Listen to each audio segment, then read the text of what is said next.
Carney, I guess I saw the comparisons that some people have made to Blackfish and The Cove. The conservation game is in that league in terms of being hard-hitting film.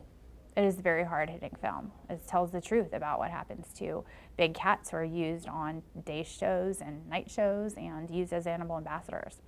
Can you give me an idea of the origin of this pursuit? Just sitting at home watching these guys and wondering what happens to the animals? Is that how see them on television holding a cute little kitten of some sort or a cub and wondering, well, what happens to those animals? Is that how it started?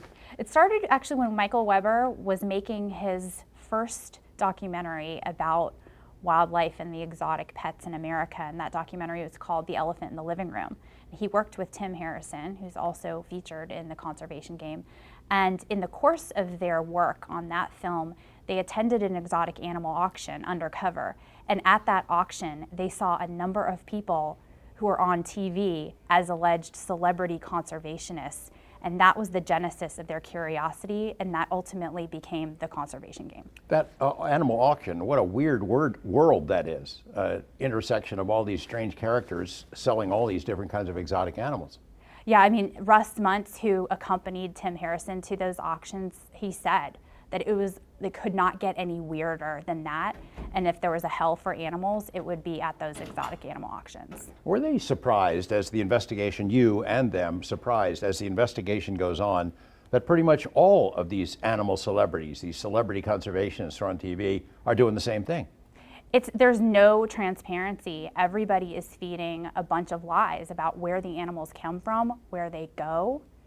And it is shocking because there's a certain amount of betrayal of public trust by individuals who have built reputations on the theory that they are doing conservation work, when the reality is they're working with backyard breeders, they're working with roadside zoos, and they're just churning these animals around like a revolving door. There's a certain level of obscenity to the whole thing when you are making a living and making your name based on these animals and presenting them as animal ambassadors. They're here to educate the public so we can save their species and care for the animals, and then they're tossed. Exactly. It really is grotesque, and it's offensive, as somebody who works in the field, and people, even the hosts of these shows, many of them care about animal issues. Some of them participate in Humane Society events and donors and everything.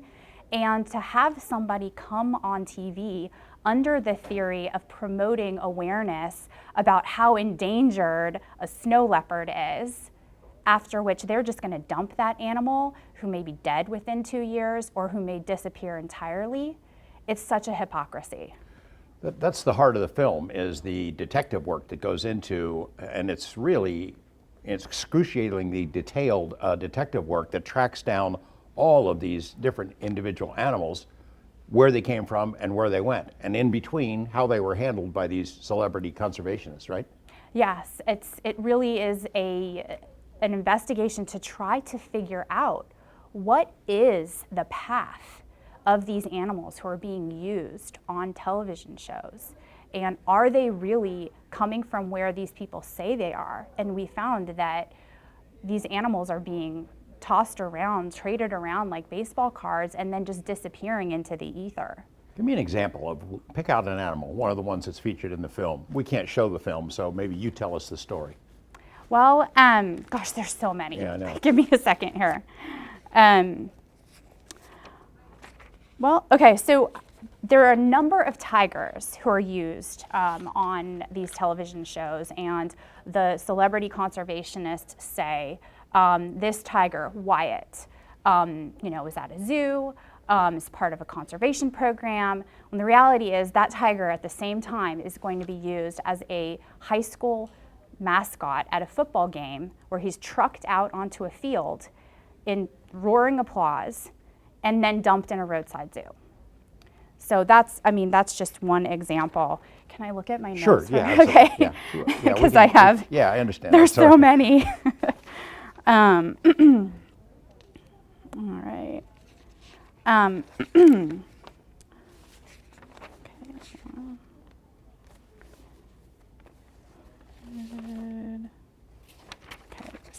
Olive.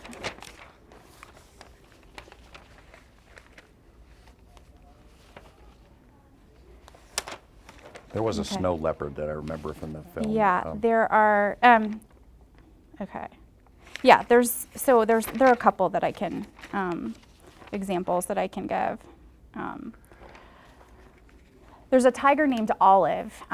She was used by Dave Salmoni on the Today Show, and then used as a mascot for the Massillon Tigers, an OB number 47, a high school in Ohio that uses tiger cubs, or used to use tiger cubs up until recently. They announced that that live mascot program was finally over. But that was an animal who they said was a wonderful facility, and this animal in the reality was just being passed around from one exhibition to another. Another example are two snow leopards named Sven and Olaf, who Jack Hanna had, and George Stephanopoulos, like astutely, as many of these hosts ask, astute questions. This one seems scared. Where's their mom? When do their eyes open? I mean, these are all questions like that are good questions. And what ends up happening is you see this just parade of lies in response to these questions. Like what? What do they say? What are the excuses they give? They'll say that the animal, in one case, Jack Hanna said that the animal was 8 weeks old when the animal was only 5 weeks old, because it's a well-known industry standard that these animals should not be subjected, these immunocompromised neonatal cubs should not be subjected to an experience on a television show and public handling when they haven't had their vaccinations, when they should still be with their mothers in a quiet, dark environment. It's a total violation of industry standards. That's one example. Jack Hanna's sort of an institution. He's known everywhere. Millions of people know him. He's the guy that comes onto these shows, these talk shows, and brings a cute little whatever. Doesn't that work? Doesn't it work in a sense of spreading the message that these are unique animals and they need to be preserved and we should all care for them? No, it doesn't send that message. In reality, when the studies show, even within the Association of Zoos and Aquariums' own experts, Dr. Steve Ross at the Lincoln Park Zoo has done incredible research with chimpanzees, and he has found that when you present an animal in an unnatural setting, in an unnatural behavior, that it sends a false message that these animals are just here for our whims, to be used as we pleased, and it diminishes public interest in legitimate conservation. On top of that, it is such a hypocrisy to suggest that there's ever an excuse to exploit an animal, particularly in the name of alleged conservation.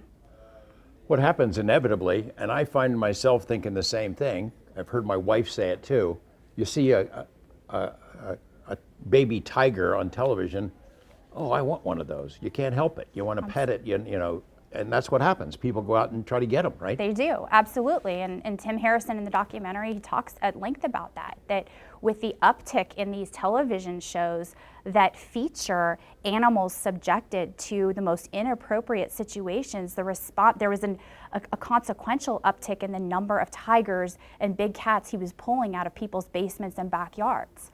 He calls it monkey see, monkey do. And what we found with a lot of these bad actors, including Grant Kemmerer, who has been denied a license to exhibit animals in New York on the basis that they found him unsuitable for an exhibitor's license. He was exhibiting cats at a birthday party in New York, allowing free contact between people and juvenile cats.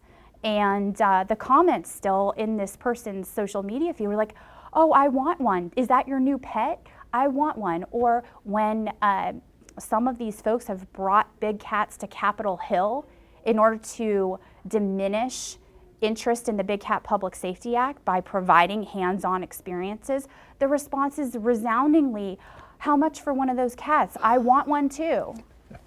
I thought that was one of the most powerful scenes in the film is, you know, you see all this really hard-fought lobbying where animal activists go and educate the lawmakers and tell them why this is bad and what needs to be done, and it seems like they're sold. And then the next scene, you've got all the Senate staffers and congressional staffers lining up to get a picture with a baby cat that somebody has brought to sort of counter that lobbying effort. Which isn't even legal in Washington, D.C., yet it's happening right there at the Capitol. And it works, right? And it has worked. And finally, with the conservation game coming out, the Columbus Zoo and Senator Portman from Ohio have gotten on board with support for the Big Cat Public Safety Act after many years of being holdouts. And it's an important turn of events, because that, Jack Hanna's lack of support for the Big Cat Public Safety Act was one of the main reasons that a lot of legislators wouldn't support it either. The central players in this film, they confront all these animal celebrities. They go up and confront them and ask them really tough questions, and it's pretty clear that the animal celebrities don't want to engage, right? Mm-hmm. They try to find a way to avoid, or they lie, just as they lie to Jimmy Kimmel or the Today Show about what happens to the animals afterward. Absolutely, they don't want anything to do with it, and I think that's such a big red flag to the public, that these individuals who are trying to tell us that they're holding and showing you a critically endangered animal that's deserving of our protection and conservation can't or won't tell you what they do with that animal when they're done with it. And what they do with it is inevitably dump it somewhere where it's exploited. They're getting dumped. Yeah, they're ending up in roadside zoos. They're ending up in other entertainment, or they're ending up completely vanishing into thin air because of the lack of record keeping and the lack of requirement for there to be meaningful tracking of these animals. We really have no idea how many of these big cats are in people's backyards, do we? We don't. And there are so many numbers that get thrown out. I've heard estimates between 5,000 and 15,000 tigers in the United States. And, that far exceeds the number of tigers still left in the wild.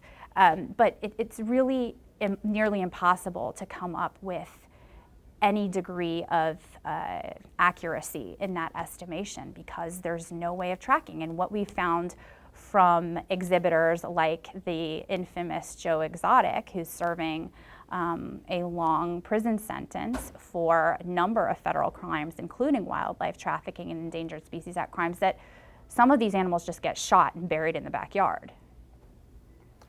There's a point at the animal auction where the principal characters in the movie see a notorious figure, the guy from Zane, Ohio, who unleashed his menagerie, unleashed his zoo of exotic animals and just said, go. Mm-hmm.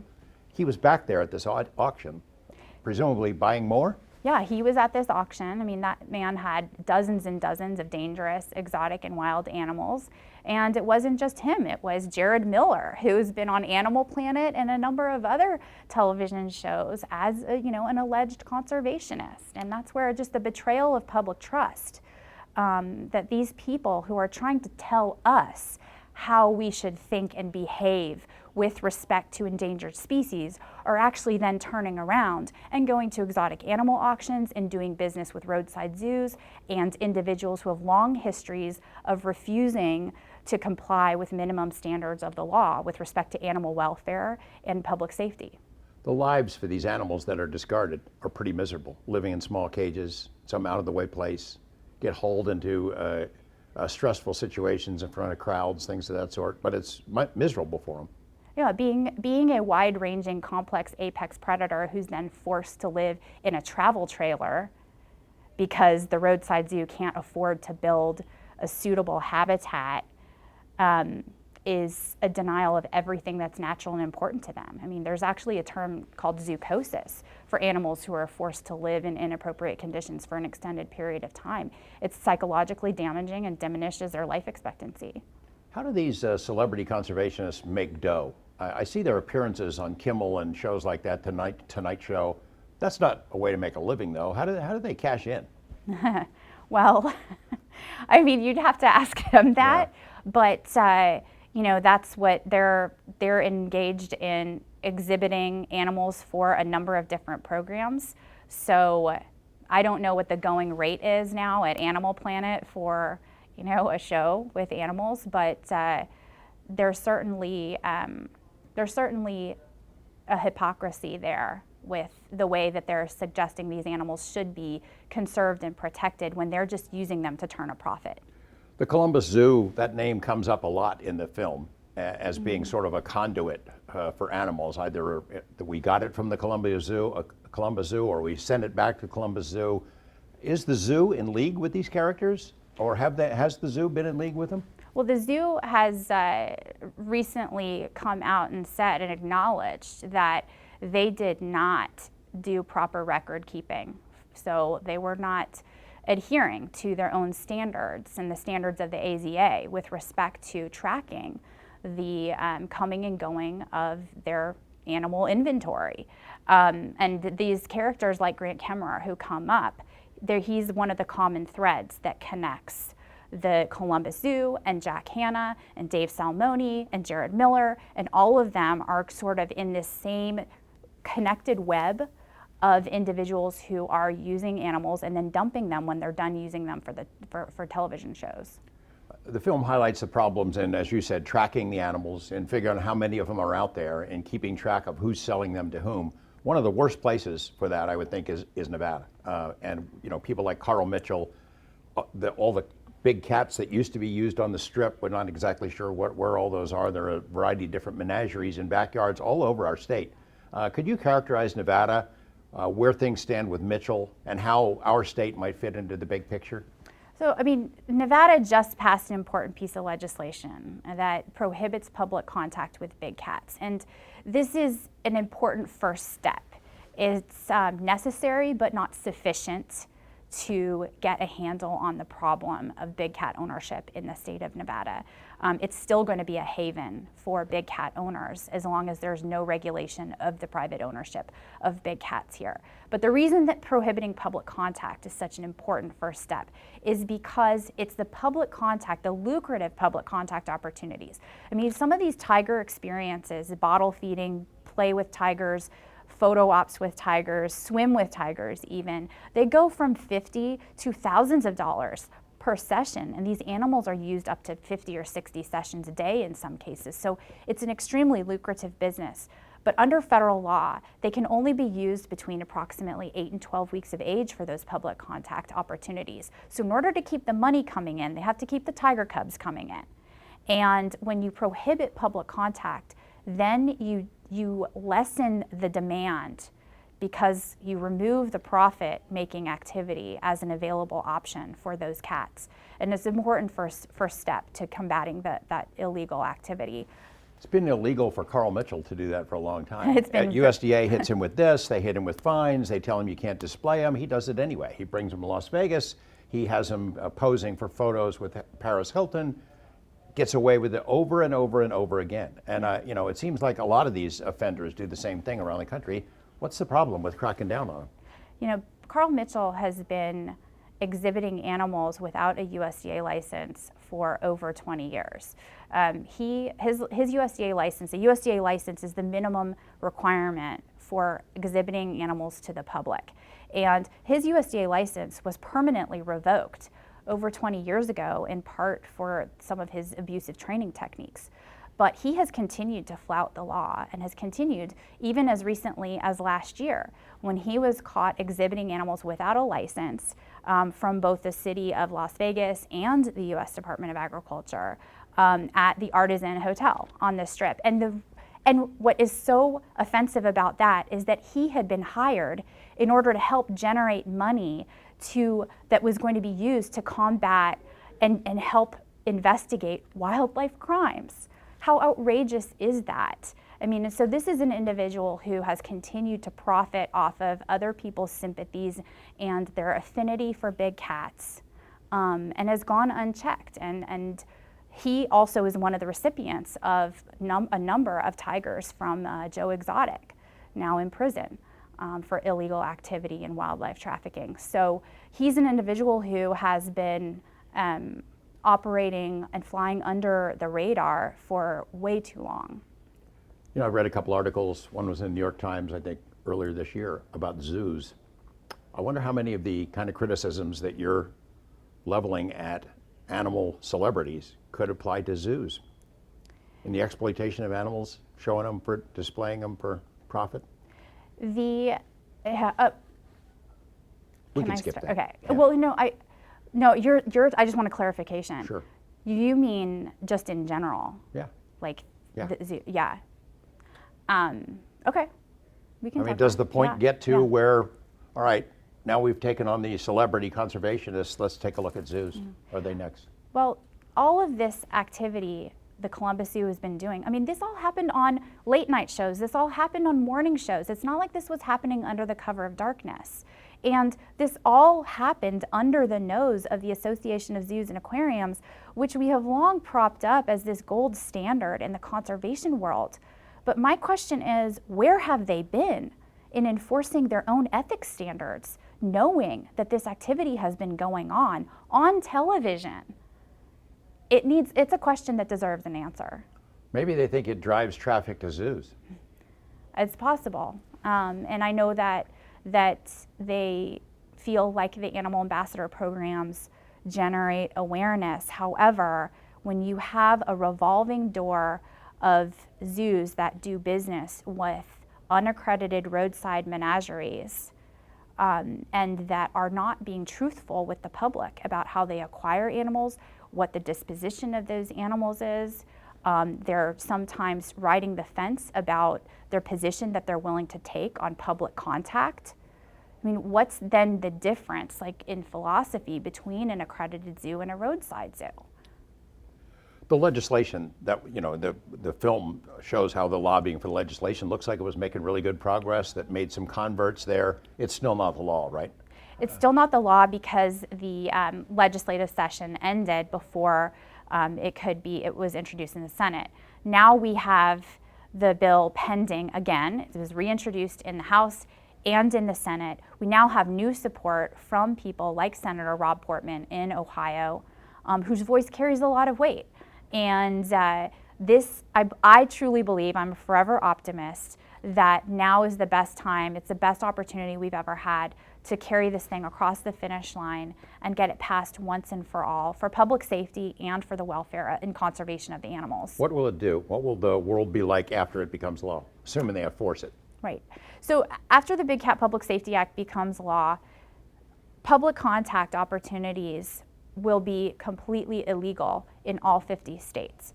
And the private ownership of big cats will be prohibited. There's a grandfather clause, so it's not like the feds are going to go in and take anybody's pet tiger if they already have one. It's going to grandfather that in, but it will phase out the private ownership. And that's the dumping ground for these animals. Once they're done being used for public contact and cub petting, then they get dumped into the exotic pet trade. And so it's really tackling the problem at its genesis and then at the end, to hopefully get out in front of this issue of a surplus of these tigers in the United States where we don't know where they're going, where they're ending up, where they're coming from, how they're being treated or housed. It's a public safety problem. We just saw 3 tigers in suburban neighborhoods in Texas in 3 months, out on the town. And that's just, one example. So the bill is really important to finally put a nail in the coffin on that cub petting industry, which is the genesis of our tiger crisis in America. I remember when Blackfish came out, the haughty attitude of SeaWorld, like they're going to ride this out. They're going to continue business as usual. This is the animal extremists. We're going to stay in business. They didn't. They had to change. Is it your hope that the TV shows that have perpetuated this, that invite these animal celebrities on over and over and over again, will change once they see it?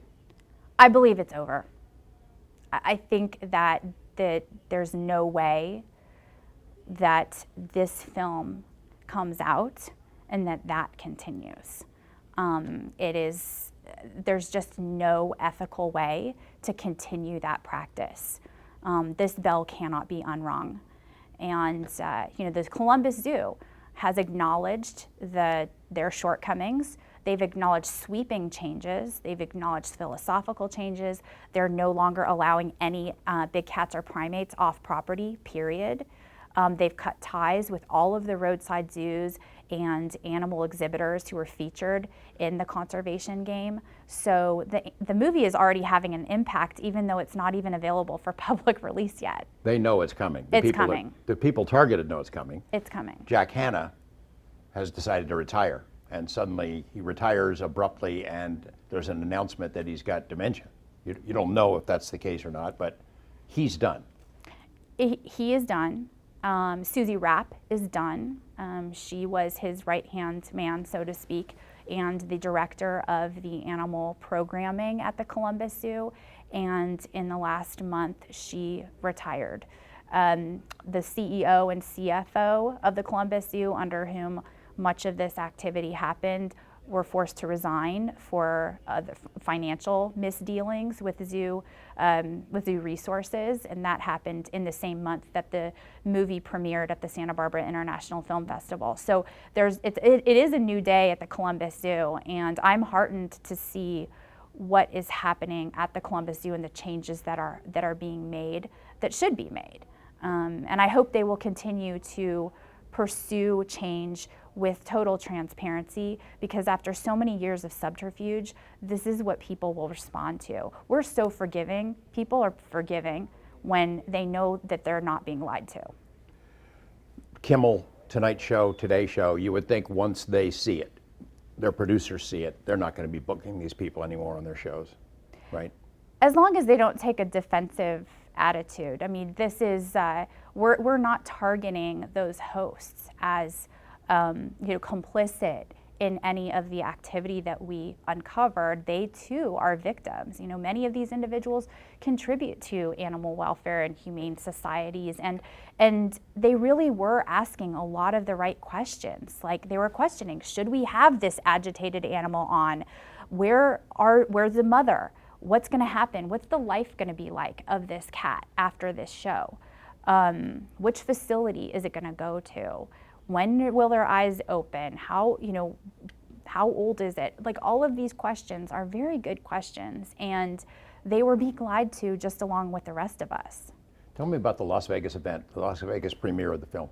On September 8th, the conservation game will be premiering in Las Vegas at the AMC Town Center.